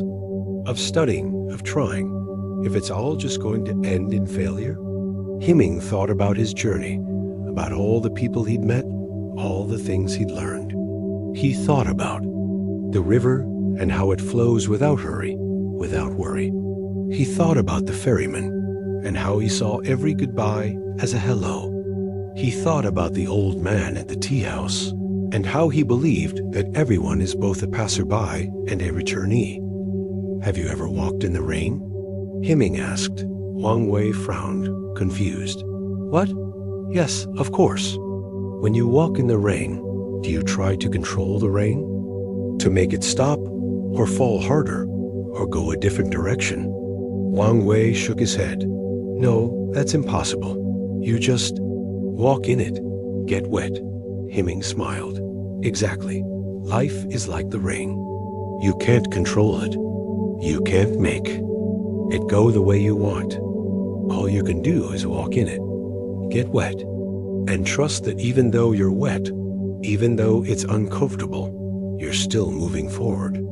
You're still alive." He pointed to the book Wang Wei had been reading. "These words, they're not meant to be memorized or understood perfectly. They're meant to be lived. Confucius talked about kindness, about responsibility. Laozi talked about going with the flow, about finding peace in the present. Zhuangzi talked about seeing the beauty in everything, even the things that seem ugly or difficult." Heming leaned forward, his voice soft but steady. "You don't need to understand them with your head. You need to understand them with your heart, with your life. The exam is just a moment, a single step on your path. It doesn't define you. What defines you is how you walk with kindness, with courage, with an open mind." Wang Wei sat quietly, staring at the fire, his face softening as he thought about Heming's words. "I never thought of it that way," he said finally. "I've been so focused on passing, on succeeding, I forgot why I wanted to take the exam in the first place. To help people, to make a difference. Not to make my parents proud, though that's important, but to do good." He picked up his book, but this time he didn't open it. He just held it, as if seeing it for the first time. "Maybe I should take a break, go for a walk in the morning. Clear my head." Heming nodded. "Sometimes the best way to find the answer is to stop looking for it. Let it come to you, like the sun after the rain." Wang Wei smiled, a real smile this time, not forced or tired. "Thank you. I needed that. I've been so busy studying, I forgot how to breathe, how to just be." They sat in silence for a while, watching the fire, listening to the wind in the trees outside. It was a comfortable silence, the kind that comes when two people understand each other without words. Finally, Wang Wei yawned. "I think I'll go to bed. Get some sleep. Maybe I'll even dream about philosophy. Though I hope not. It's been haunting me enough while I'm awake." Heming laughed. "Sweet dreams, Wang Wei, whatever they may be." Wang Wei nodded, then paused at the door. "Thank you," he said again. "Really, you've given me something more than lamp oil. You've given me perspective." After Wang Wei left, Heming sat by the fire, thinking about the encounter. He hadn't meant to give advice, hadn't meant to change anything. He'd just spoken from his heart, from the lessons he'd learned on his journey. And in doing so, he'd helped someone else, someone he might never see again, but who had touched his life just the same. He thought about how sometimes the most important meetings are the ones we don't plan for, the ones that happen by chance. In a small book, studio in the middle of a forest, under the light of a lantern. Meetings that seem ordinary at first, but turn out to be extraordinary, because they change us, if only a little dot as he lay down on the couch, the fire dying down to embers. Heming thought about Wang Wei and hoped that he would find peace, that he would remember to breathe, to walk in the rain, to trust the path. He hoped that one day, when Wang Wei was a scholar, helping people, making a difference, he would think back to this night, to the monk who had talked to him about rain and Edsel, rivers and the meaning of it all. And somewhere, in his dreams, Wang Wei smiled, as if he already knew. The embers of the fire glowed softly, casting a warm haze over the book study. Heming lay on the couch, listening to the steady rhythm of Wang Wei's breathing from the next room, and the gentle rustle of wind through the forest outside. Wooden Buddha, the stone, and the sparrow on the windowsill caught the faint light of the moon, as if keeping watch over him through the night. He thought about the words he'd shared with Wang Wei, about walking in the rain, about letting go of control, about finding wisdom in the living of life. It felt strange, in a way, to be giving advice. He was still on his own journey, still learning, still stumbling. But maybe that's what it means to be human. We help each other along, even when we're not sure we know the way. As he drifted off to sleep, Heming imagined the forest waking up around him, the first birds beginning to sing, the dew collecting on the leaves, the sun filtering through the canopy to paint the ground in gold. He thought about all the paths he hadn't taken, all the people he hadn't met, and felt a sense of gratitude for the ones he had. The next morning, he woke to the smell of porridge cooking. Master Lin was standing by the hearth, stirring a pot with a wooden spoon, while Wang Wei sat at the table, looking refreshed, a book open in front of him, but not yet being read. "Good morning, young monk," Master Lin said, smiling. "Sleep well?" Heming nodded, stretching. "Very well, thank you. Your couch is more comfortable than it looks." Wang Wei looked up, a smile on his face. I feel like a new person, he said. I took your advice, went for a walk at dawn. The forest is beautiful at that time. Quiet, like the world is holding its breath. I even saw a deer standing right in the path. It looked at me for a moment, then vanished into the trees. It was peaceful. He closed his book. I think I've been trying too hard, clutching at the words instead of letting them breathe. Today, I'm going to read differently, like I'm having a conversation with the authors, not just memorizing their words. Hemming smiled. That sounds like a good plan. After breakfast, Hemming packed his things, ready to continue his journey. Master Lin walked him to the door, his long white beard blowing in the morning breeze. Thank you for staying, he said. It's been nice to have company, to remember what it's like to share stories, to exchange ideas. He handed Hemming a small book, its cover worn and leather-bound. For you. It's a collection of poems I wrote when I was young, about the places I traveled, the people I met. Maybe they'll inspire you on your journey. Hemming took the book, feeling its weight in his hands. Thank you. I'll read them with care. Wang Wei also came to say goodbye, his eyes clear and bright. I'll never forget this night, he said. The lantern, the fire, your words, they've changed something in me. I don't know if I'll pass the exam, but I know I'll be okay either way. That's a gift, Hemming, a real one. He held out his hand, and Hemming shook it, a firm, warm grip that felt like a promise. Good luck, Hemming said. Good luck to you too, Wang Wei replied. May you find what you're looking for on Cloud Peak Mountain. As Hemming walked into the forest, the morning sun at his back, he thought about Wang Wei's words. What was he looking for exactly? Wisdom, certainly. Peace, yes. But maybe something more, something he couldn't put into words. Something that would reveal itself only when he stopped looking. The path wound through the trees, sometimes steep, sometimes flat, always surprising. He passed a small stream, its water clear and cold, and stopped to drink, cupping his hands. As he did, he saw his reflection in the water, his face, calm now, with a hint of a smile. He hardly recognized the person he'd been when he first set out on his journey, more anxious, more focused on the destination than the path. He walked for hours, the forest gradually thinning until it opened up into a valley where a small village nestled between two hills. Smoke curled from the chimneys, and the sound of children laughing drifted through the air.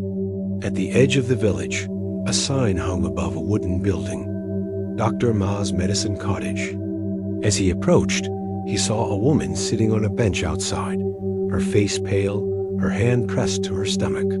She looked up as he walked by, and he saw the pain in her eyes, a sharp, twisting pain that made her wince even as she tried to smile. Excuse? Hemming said, stopping beside her. Are you all right? The woman shook her head, her voice tight. Just a stomachache. Been bothering me for days.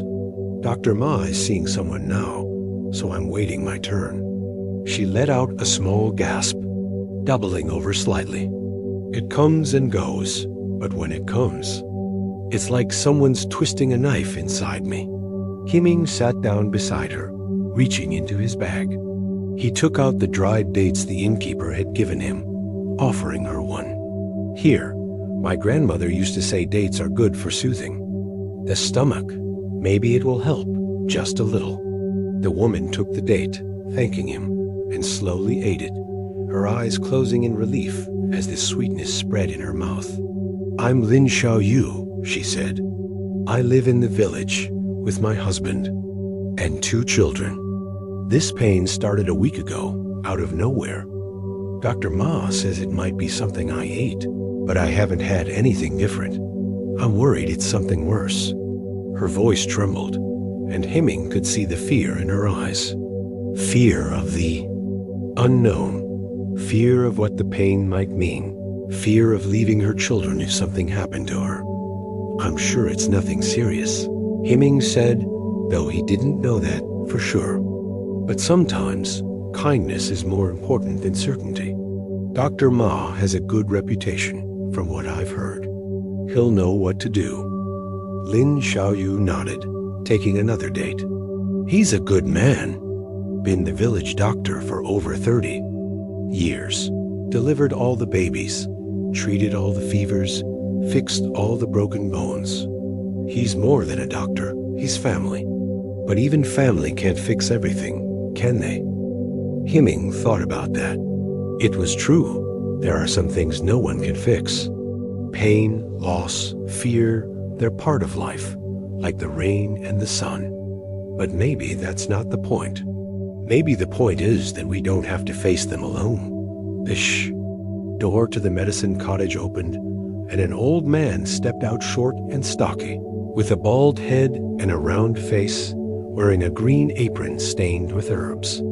Next, he called out, his voice booming. Lin Xiaoyu stood up, wincing again, and Heming helped steady her. Thank you, she said, squeezing his hand. For the dates, for listening. It helps just a little. She walked into the medicine cottage, and Heming sat on the bench, watching the village go by. A farmer led a cow down the road, whistling. A group of children chased each other, their laughter loud and carefree. An old woman sat in a doorway, spinning thread, her fingers moving quickly, as if weaving the fabric of the village itself. After a while, the door opened again, and Lin Xiaoyu came out, her face still pale, but her posture more relaxed. He says it's just a stomach flu, she said, smiling. Gave me some herbs to boil. Said it should be gone in a few days. I feel better already, just knowing it's nothing serious. She paused, then said, Dr. Ma says he has a few minutes. He saw you sitting here and asked if you wanted to come in. Said you looked like you could use a cup of tea. Heming was surprised, but grateful. Thank you. I'd like that. He stood up and walked into the medicine cottage, which was small but orderly. Shelves lined the walls, filled with jars of herbs, some dried, some fresh, some ground into powder. The air smelled of mint and ginger, of something earthy and healing. Dr. Ma sat at a wooden table, grinding herbs with a mortar and pestle, his hands rough but steady. Come in, he said, looking up. Take a seat. Lin Xiaoyu says you were kind to her. That's a good thing in a world that can be harsh sometimes. Heming sat down, and Dr. Ma poured him a cup of tea from a clay pot. Ginger tea, he said. Good for the body, good for the spirit. Warms you up from the inside out. Heming took a sip, the warmth spreading through his chest. Thank you for seeing me, Dr. Ma. I'm not sick, but there's something about this place. It feels peaceful. Dr. Ma smiled, setting down his mortar and pestle. Herbs have a way of calming people, I think. They're slow, you see. They don't rush to fix things. They take their time, working with the body, not against it. A lot of people don't. Like that, they want instant cures, quick fixes. But healing isn't like that. It's a journey, just like life. He pointed to a shelf filled with jars, each labeled with a different herb. Take this one chrysanthemum. Good for the eyes, good for headaches, but it doesn't work overnight. You have to drink it every day. Let it build up in your system. Just like kindness or patience or wisdom, they take time to grow. Heming nodded, thinking about his own journey. He hadn't found wisdom in a single moment, in a single book, or a single conversation. It had been built slowly over time through the people he'd met, the things he'd experienced, the mistakes he'd made. Lin Xiaoyu was worried, Heming said. Afraid her pain was something worse. Dr. Ma nodded. Fear is a powerful thing. It can make a small pain feel like a great one. But pain is a messenger, you know. It tells us something is wrong, that we need to pay attention. It's not an enemy, it's a guide. He leaned forward, his eyes twinkling. You know, I've learned more from my patients than they've ever learned from me. They teach me about courage, about resilience, about what it means to be human. Like Lin show you, she's scared, but she's here, seeking help. That takes courage. Himing thought about all the people he'd met who had faced pain with courage. The old peddler in the storm, Zhao Mei rushing to her brother, Wang Wei struggling with his studies. They hadn't let their fear stop them. They'd kept going, kept trying, kept hoping. Sometimes I wonder why bad things happen, Himing said. Why pain? Why suffering? What's the point? Dr. Ma thought for a moment, then picked up a small jar of herbs, holding it up to the light. These are bitter melon seeds. They taste terrible, but they're good for the liver. Sometimes the things that are hardest to bear are the ones that heal us. In the end, he put the jar down. Suffering connects us too. When we're in pain, we realize we're not alone, that everyone hurts, everyone struggles. It softens us, makes us more compassionate. Have you ever noticed that? The kindest people are often the ones who have known suffering. Himing thought about the old man at the tea house who had lost his wife, but still greeted every guest with a smile. About the ferryman who had spent his life watching people come and go, yet still found joy in each crossing. About Master Lin, who had traveled the world seeking wisdom, only to find it in a small book study in the forest. Yes, he realized. They had all known pain, but they had let it teach them, not harden them. They had let it open their hearts, not close them down as Himing stood up to leave. Dr. Ma handed him a small packet of herbs. For the road, he said, ginger and mint. Good for digestion, good for keeping warm. And if you ever feel lost or tired or afraid, brew a cup and remember that healing takes time. That every step, even the painful ones, is part of the journey. Himing took the packet, thanking him. You've taught me something today, Dr. Ma, about pain, about healing, about kindness. Thank you. Dr. Ma waved him off. Just passing along what my patients have taught me. Now Go Cloud Peak Mountain is still a ways off, and the day is getting shorter. Himing walked out of the medicine cottage, the packet of herbs in his hand, the sun warm on his back. Ling Shou-yu was standing by the door, talking to the old woman who had been spinning thread. She looked up when she saw him, smiling. Safe journey, she called out. Thank you, Himing replied, and get well soon. As he walked out of the village, he thought about Dr. Ma's words that suffering connects us, that pain is a messenger, but healing takes time. He thought about Lin Shou-yu and hoped the herbs would work, that she would soon be free from pain. He thought about all the people who had helped him along the way, who had shared their wisdom, their kindness, their stories. He thought about how strange it was that a stomachache had led Lin Shou-yu to the medicine cottage, that his choice to take the forest path had led him there too, that their paths had crossed, if only for a moment, and in that moment they had helped each other. It was just another example, he realized, of how nothing is accidental, how every pain, every joy, every meeting, every goodbye, they're all part of a larger pattern, a tapestry that we can't always see, but that is always there, weaving us together. Himing opened the packet of herbs, breathing in their fresh, earthy scent, ginger and mint. Dr. Ma had said, good for the body, good for the spirit. He smiled, tucking the packet into his bag, and continued walking, the road stretching out before him, full of promise, full of life. The sun hung low in the sky, painting the fields in a golden hue as Himing walked out of the village. The packet of ginger and mint herbs in his bag gave off a faint, refreshing scent, mixing with the earthy smell of the soil. He felt light, as if each step was carrying him not just forward, but upward, closer to something he couldn't name, but could feel a sense of peace, of belonging, of understanding. The road ahead wound through a vast expanse of farmland, where rice paddies stretched as far as the eye could see, their green shoots swaying gently in the breeze. Farmers bent over in the fields, their backs to the sun, moving slowly, methodically, as if they were part of the land itself. Every now and then, a water buffalo would lift its head from grazing, letting out a low, rumbling sound that echoed across the fields.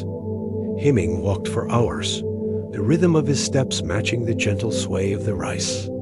He thought about Dr. Ma's words, that suffering connects us, that pain is a messenger. He thought about how every person he'd met had carried some kind of burden, some kind of pain, and how that pain had opened their hearts, made them more compassionate, more willing to help a stranger. As the sun began to dip below the horizon, painting the sky in shades of pink and purple, Hemming realized he was hungry.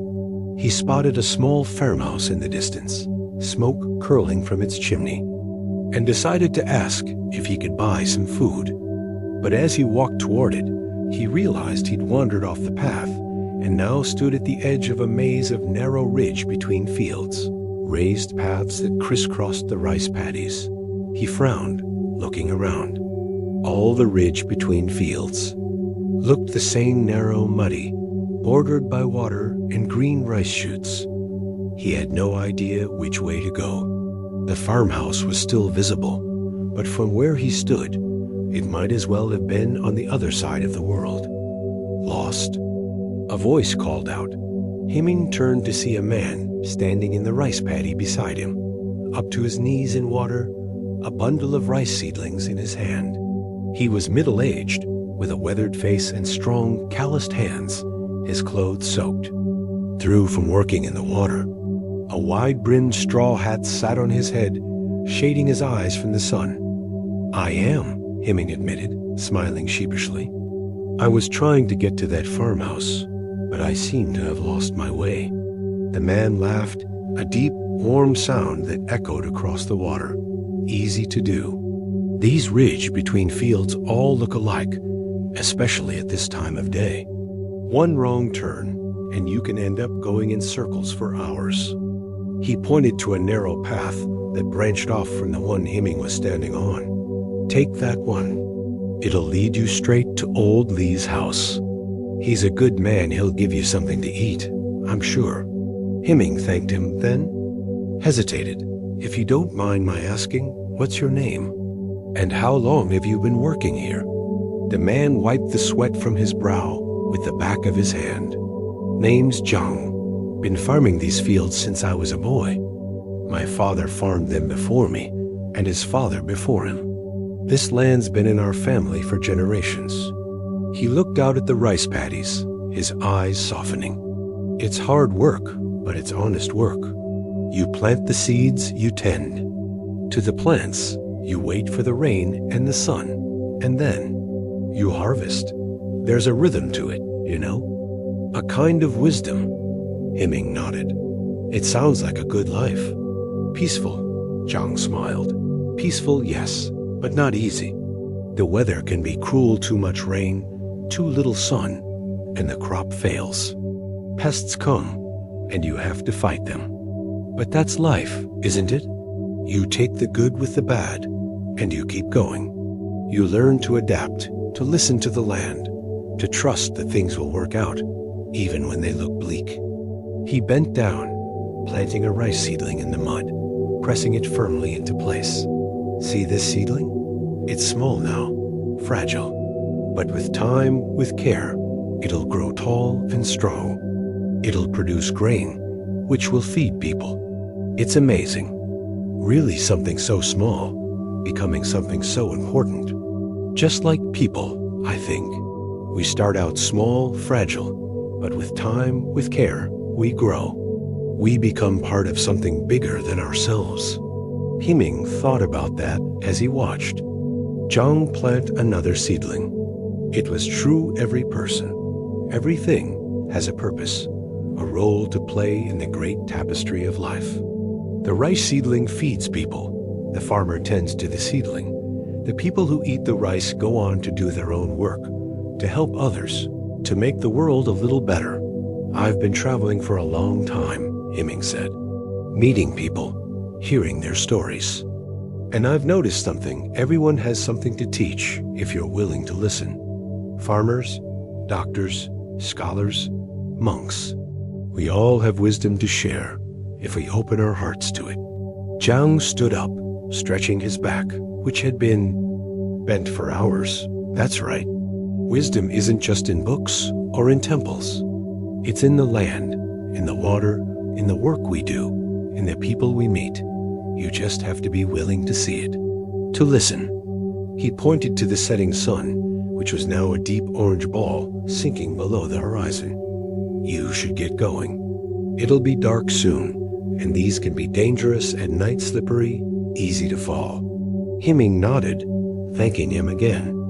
You've helped me more than you know, Zhang. Not just by showing me the way, but by sharing your wisdom. Thank you. Zhang waved him off. Just passing along what the land has taught me. Now go old Lai's stew is worth hurrying for. Himing walked down the ridge between fields Zhang had pointed out, the path narrow but clear. As he walked, he thought about Zhang and his rice paddies, about the wisdom of the land, about the rhythm of planting and harvesting, waiting and hoping. He thought about how every seedling, every farmer, every stranger who shows you the way is part of something bigger, a chain of kindness, of wisdom, of life itself. The farmhouse came into view, its windows glowing with warm light. A dog barked as Himing approached, but a man's voice called it off, and the dog fell silent. An old man opened the door, his face creased with wrinkles, but his eyes kind. "Can I help you, young man?" he asked. Himing bowed. "I'm sorry to bother you, sir. I'm lost, and a farmer named Zhang said you might be willing to give me something to eat. I can pay, of course." The old man smiled, stepping aside. "To let him in, Zhang, eh? That boy's been farming since he could walk. Good man. Come in, come in. No need to pay. I've got more stew than I can eat, and company is always welcome." The farmhouse was small but cozy, with a fire burning. In the hearth, a wooden table in the center, and shelves lined with jars of preserves and tools. The old man, old Li, as Zhang had called Himing, a bowl of stew, thick with meat and vegetables, and a slice of bread. "Eat," he said. "You look like you've walked far." Himing did, the stew warm and flavorful, filling him with a sense of comfort. Old Li sat across from him, watching him eat, a smile on his face. "Zhang says you're a monk," he said. "Traveling to Cloud Peak Mountain?" Himing nodded. "Yes, sir, to study with the monks there." "Old." Li nodded. "I've been there once when I was a young man. Beautiful place, but remote. You have to want to get there, to make the journey. It's not for the faint of heart." Himing thought about that. It was true the journey had been long, and at times difficult. But it had also been full of surprises, of kindness, of wisdom. He wouldn't have traded it for anything. "Why do you think we get lost, old Li?" Himing asked, suddenly curious. "Is it just because we don't the way, or is there something more to it?" Old Li thought for a moment, then smiled. "Sometimes we get lost because we need to, because we're in a hurry, rushing to get somewhere, and we don't stop to look around, to appreciate the journey. Getting lost slows us down. It makes us pay attention. It makes us meet people we wouldn't have met otherwise, people like Zhang, people like me." He took a sip of his tea. "And sometimes we get lost because we're looking for something we can't find on the path we're on. So the universe gently pushes us off course, leads us to where we need to be, even if we don't know it at the time." Himing thought about his own journey, about all the times he'd taken a wrong turn, only to find something wonderful, a beautiful view, a kind stranger, a new friend.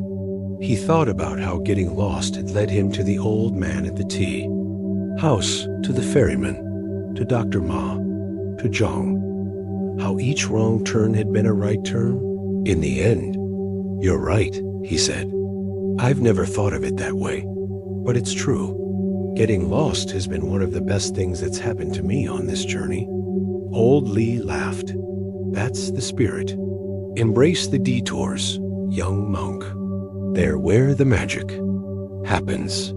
After dinner, Old Li showed Himing to a spare room, a small space with a cot and a window that looked out at the rice paddies, now dark with only the moon and stars to light them. "Sleep well," Old Li said. "Tomorrow's another day, another step on your journey." Himing nodded, thanking him. As he lay in bed, listening to the crickets sing and the wind rustle through the rice, he thought about Zhang and Old Li, about the rice paddies and therage between fields, about getting lost and finding his way. Thought about how every stranger who shows you the way is a gift, a reminder that you're not alone in the world, that even when you don't know where you're going, there's someone who does, someone who's willing to help, to share their wisdom, to point you in the right direction. And he thought about how the journey itself is the destination, that the people you meet, the things you learn, the moments of beauty and connection, they're what make life meaningful. The mountain is just a place, but the journey to get there is where the real wisdom lies. As he drifted off to sleep, Himing smiled, feeling grateful for the ridge between fields that had led him astray, for the farmer who had shown him the way, for the old man who had given him a place to rest. He knew that tomorrow he would wake up, eat breakfast, and continue his journey. And whatever happened, whatever detours he might take, he would trust that he was exactly where he needed to be. The first light of dawn seeped through the window, painting the rice paddies in a soft, silvery glow. Himing woke to the sound of a rooster crowing in the distance, its call echoing across the fields like a wake-up call to the world. He stretched, feeling refreshed. The events of the previous day replaying in his mind like a gentle dream. Zhang planting rice seedlings in the golden light of sunset. Old Li's warm stew, their conversation about getting lost and finding ones. He dressed quickly, folding his bedding neatly, then went downstairs. Old Li was already in the kitchen, stirring a pot of porridge over the fire. The smell of cinnamon and ginger filled the air, warm and inviting. "Good morning," Old Li said, smiling. "Sleep well?" Himing nodded. "Very well, thank you. Your bed is more comfortable than it looks." Old Li laughed. "Simple things are often the best. Porridge will be ready in a minute." I added, "Some of the ginger you have in your bag, thought it might give it a little extra warmth." They sat at the table, eating porridge and talking about the day ahead. Old Li told Himing about the path to Cloud Peak Mountain, describing the twists and turns, the steep inclines, the beautiful views. "It's not an easy climb," he said, "but it's worth it. The view from the top, it makes you feel like you're touching the sky." Himing finished his porridge, then stood up, slinging his backpack over his shoulder. "Thank you for everything, Old Li, for the food, for the place to sleep, for your wisdom. I'll never forget it." Old Li waved. Him off, just doing what anyone would do. "Now go, you've got a mountain to climb." Himing walked out of the farmhouse, the morning sun at his back, the path ahead clear and bright. He thought about Old Li's words, that simple things are often the best, and smiled. It was true. The best moments of his journey had been the simplest ones: a shared meal, a kind word, a moment of connection with a stranger. The path to Cloud Peak Mountain wound through a dense forest, then began to climb, growing steeper with each step. Himing walked slowly, steadying himself with a walking stick he'd found along the way, pausing every now and then to catch his breath and admire the view. Below, the rice paddies stretched out like a green sea, the village a tiny cluster of houses in the distance. Birds sang in the trees, and a cool breeze carried the scent of pine and wildflowers as he climbed. He thought about all the people he'd met on his journey, the older monk under the eaves, the old man at the tea house, Li Wei, Chengsen, Lao, Lin, the ferryman, Xiao Mei, Master Lin, Wang Wei, Dr. Ma, Lin Xiaoyu, Zhao, Old Lai. Each one had left a mark on his heart. Each one had taught him something about life, about kindness, about the beauty of connection. He thought about how their paths had crossed, seemingly by chance, but now he understood that there was no such thing as chance. Every meeting, every conversation, every shared moment was part of a larger plan, a tapestry woven by the hands of fate, connecting them all in ways they could never imagine. By midday, Himing reached a small clearing where a stone pavilion stood, offering a respite from the climb. He sat down on a bench, taking out the packet of herbs Dr. Ma had given him and the book of poems from Master Lin. He opened the book, flipping through the pages, and came across a poem titled, "The Journey." Asterisk, the road winds like a river, curving, turning, never straight. But every bend holds a surprise, a flower, a friend, a new sunrise. We walk, not knowing where we'll go, but trusting that the path will show the way to what we need. Not what we want, a lesson learned, a heart that's haunted by kindness, by love, by the beauty of the fight to keep going, to keep shining in the dark of night. Asterisk Himing smiled, closing the book. It was as if Master Lin had written the poem just for him, capturing the essence of his journey perfectly. He thought about how far he'd come, both in miles and in understanding. He'd set out seeking wisdom, but had found something far more. Precious connection, kindness, the realization that he was part of something bigger than himself. He continued climbing, his legs growing tired, but his heart light. The path grew steeper, the air thinner, but he pressed on, driven by a sense of anticipation, of homecoming. He could hear the faint sound of bells in the distance, their gentle chime echoing across the mountain as the sun began to dip toward the horizon, painting the sky in shades of pink and gold. Himing rounded a bend and saw it, Cloud Peak Mountain Temple, its stone walls glowing in the evening light, its roof covered in golden tiles that sparkled like fire. It stood at the top of the mountain, surrounded by mist that swirled like silk, as if the temple was floating in the sky. He walked up the stone steps, his heart pounding with excitement and reverence. At the entrance, two monks in orange robes stood guard, their faces calm and serene. They bowed as Himing approached, and he bowed back. "Welcome to Cloud Peak Mountain Temple," one of the monks said. "I am Brother Huiyuan. The abbot has been expecting you." Himing was surprised. "He has," Huiyuan smiled. "He says that those who seek wisdom with an open heart always arrive at the right time. Follow me." He led Himing through a series of courtyards, each one more beautiful than the last, with gardens filled with exotic flowers, ponds with lotus blossoms, and statues of Buddha with serene smiles. The sound of bells grew louder, mixing with the chanting of monks, creating a harmony that seemed to vibrate in the air. Finally, they reached a small pavilion at the edge of the temple, where an old monk sat on a stone bench, looking out at the sunset. He was very old, with a long white beard, his face lined with wrinkles, but his eyes bright and clear, like a child's. He turned as they approached, smiling. "Welcome, Himing," he said, his voice soft but powerful, like the rustle of leaves in the wind. "I've been waiting for you." Himing bowed deeply. "Thank you for having me, Master. I've traveled a long way to be here." The abbot nodded. "I know. And what have you learned on your journey?" Himing thought for a moment, then sat down beside him, looking out at the sunset. "I've learned that wisdom isn't found in books or in temples, but in the people we meet, in the moments we share, in the journey itself. I've learned that no meeting is accidental, that every person we meet is a teacher, if we're willing to listen. I've learned that getting lost is sometimes the best way to find ourselves, that suffering connects us, that kindness is the most powerful force in the world. He turned to the abbot, his eyes shining.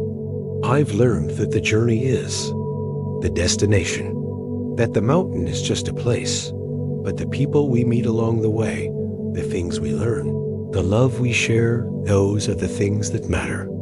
The abbot smiled, his eyes crinkling with joy. You've learned well, Hemming. That is the true wisdom of Cloud Peak Mountain. It's not in the chants, or the rituals, or the view from the top. It's in the understanding that we are all connected, that we are all part of something bigger, that every step we take, every person we meet, is a gift. He stood up, gesturing to the sunset, which was now a blaze of red and orange. Look, the sun sets, but it will rise again tomorrow. Just like life endings are always beginnings. Your journey to Cloud Peak Mountain may be over, but a new journey begins now. A journey of living the wisdom you've gained, of sharing it with others, of continuing to learn, to grow, to love. Hemming stood up too, feeling a sense of peace, of completion, but also of excitement for what was to come. He thought about all the people he'd met and knew that he would carry them with him always, in his heart, in his actions, in the way he lived his life. As the last rays of the sun disappeared below the horizon, the monks began to light lanterns, their warm glow spreading through the temple like a gentle wave. The abbot placed a hand on Hemming's shoulder. Welcome home, Hemming. Your journey has just begun. Hemming smiled, looking out at the vast expanse of sky, now dotted with stars. He knew that whatever lay ahead, he was ready. He had the wisdom of the road, the kindness of strangers, the love of those who had touched his life. And he knew that, no matter where he went, no matter who he met, he would always be home, connected to the world, to the people in it, to the infinite, beautiful journey of life. Lantern light spilled across the temple courtyard, turning the stone paths into ribbons of gold. Hemming followed the abbot through the maze of buildings, each step echoing softly against the quiet. Monks in orange robes passed by, bowing slightly, as they went about their evening chores, lighting incense, sweeping the grounds, carrying bowls of food to the dining hall. Their movements were slow, deliberate, as if each action was a prayer in itself. Your quarters are this way, the abbot said, turning down a narrow path lined with bamboo. A small cell stood at the end, its wooden door carved with lotus flowers. Simple but peaceful. I think you'll like it. Hemming stepped inside, running his fingers along the rough wooden walls. A straw mat lay on the floor, a small desk by the window, and a shelf for his few belongings. Through the window, he could see the distant mountains, which looked like sleeping behemoths under the moonlight. It's perfect, he said, turning to the abbot. Thank you. The abbot nodded, his eyes twinkling. Dinner is in an hour, in the main hall. After that, we'll gather for evening chanting. It's a good way to end the day, to let go of the past, to prepare for the night, to remember that we're part of something larger. He paused at the door. Oh, and Hemming? Don't be afraid to explore. The temple is yours now, but so is the mountain. Some of the best wisdom comes not from the halls, but from the rocks, the trees, the silence. Hemming smiled. I'll remember that. After the abbot left, Hemming unpacked his bag, placing the wooden Buddha from Chengsen, the stone from Prim, Lao Lin, the wooden sparrow from Li Wei, and Master Lin's book of poems on the shelf. They looked like old friends there, each one a reminder of the journey that had brought him here. He ran his fingers over them, feeling a sense of gratitude wash over him for the people who had given them, for the lessons they held, for the way they had shaped him. Dinner in the main hall was a simple affair: bowls of rice, steamed vegetables, a small dish of pickled plums. The monks sat in rows, eating silently, their bowls held in both hands as a sign of respect. Himing joined them, savoring the food, the silence, the sense of community. It was different from the inns and farmhouses he'd stayed in, but in its own way. Just as warmed out after dinner, they gathered in the meditation hall, where candles flickered in niches along the walls, casting shadows on the golden Buddhist statue at the front. The abbot led the chanting, his voice deep and resonant, words flowing like a river. Himing joined in, even though he didn't know all the words, letting the sound of the voices wrap around him, calming his mind, centering his spirit thought. As the chanting ended, the monks filed out, heading to their cells for the night. Himing stayed behind, sitting cross-legged on the floor, watching the candles burn. He thought about the abbot's words, that endings are always beginnings. His journey to Cloud Peak Mountain had ended, but a new one had begun. A journey of living the wisdom he'd gained, of putting it into practice, of sharing it with others. Over the next few weeks, Himing settled into life at the temple. He woke at dawn, joining the monks for morning chanting, then helped with the chores, sweeping the courtyard, fetching water from the well, tending to the gardens. In the afternoons, he studied with the abbot, who taught him not from books, but from stories, from observations, from the world around them. One afternoon, they sat in the garden, watching a butterfly struggle to free itself from a spider's web. "What do you see?" the abbot asked. Himing watched as the butterfly flapped its wings, its body trembling with effort. "I see a butterfly fighting for its life," he said. "It's beautiful, but it's also sad. It might not make it." The abbot nodded. "And what else?" Himing thought for a moment. "I see the spider doing what it must to survive. It's not cruel, it's just being a spider." The abbot smiled. "Exactly. Life is full of struggle, Himing. But struggle isn't bad. It teaches us strength, resilience, compassion. That butterfly, whether it lives or dies, has a purpose. It reminds us of the beauty of life, of the importance of fighting for what matters." Just then, the butterfly broke free, flying away into the sky, its wings shimmering in the sunlight. Himing and the abbot watched it go, silent for a moment. "Sometimes," the abbot said, "the struggle is worth it."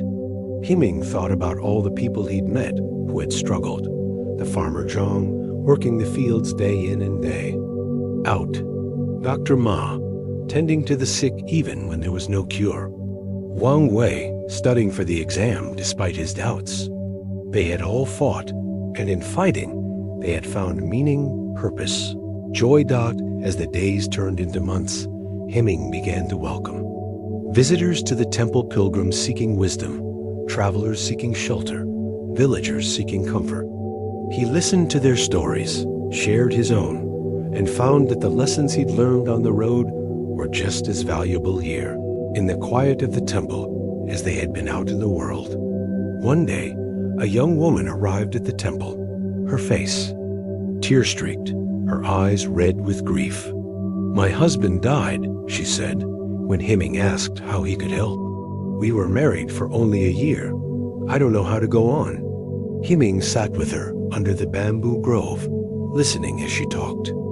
About her husband, how he'd laughed, how he'd loved to cook, how he'd always know when she was sad, even when she tried to hide it. When she finished, Himing thought about Lao Lin, who had lost his wife, but still found joy in the world. About the abbot's words that endings are beginnings. "I don't know if this will help," he said, "but I once met a ferryman who told me that every goodbye is a hello, that nothing ever ends, it just changes. Your husband may be gone, but the love you shared, that's still here, in your heart, in your memories, in the way you live your life now." He told her about the butterfly, about the struggle, about finding meaning in loss. "Grief is love, too," he said. "It's love with nowhere to go. But in time, it will find a place, in kindness to others, Enjoy in the small things, in honoring his memory by living fully. The woman cried for a while, then smiled, a small, fragile smile. "Thank you," she said. "I don't feel better exactly, but I feel less alone. Like the grief is still there, but so is something else, a kind of hope." Himing nodded. "Hope is like a seed," he said. "It's small, fragile, but given time, it grows." As the woman left, Himing thought about how far he'd come. Once, he'd been a young monk, seeking wisdom in temples and books. Now, he was sharing that wisdom, not from a place of authority, but from a place of understanding, of having walked the path himself. That evening, as he sat in his cell, watching the sun set over the mountains, Himing took out Master Lin's book of poems and opened it to a new page. He began to write, the words flowing from his heart, inspired by the journey, by the people he'd met, by the lessons he'd learned. The road ends, but the journey goes on, in the quiet of the temple, in the song of a bird, in the dawn that we carry the ones we've loved, the ones we've met, in our hearts, in our hands, in the life we've set. Wisdom isn't found in a mountaintop, but in a shared meal, a kind word, a stop to listen, to love, to simply be. That's the journey for you and me. He closed the book, smiling. The abbot was right. Endings are always beginnings. His journey to Cloud Peak Mountain had ended, but the real journey of living, of loving, of sharing had just begun. And he knew that no matter where it took him, he would never be alone. He carried the road with him, and the road carried him.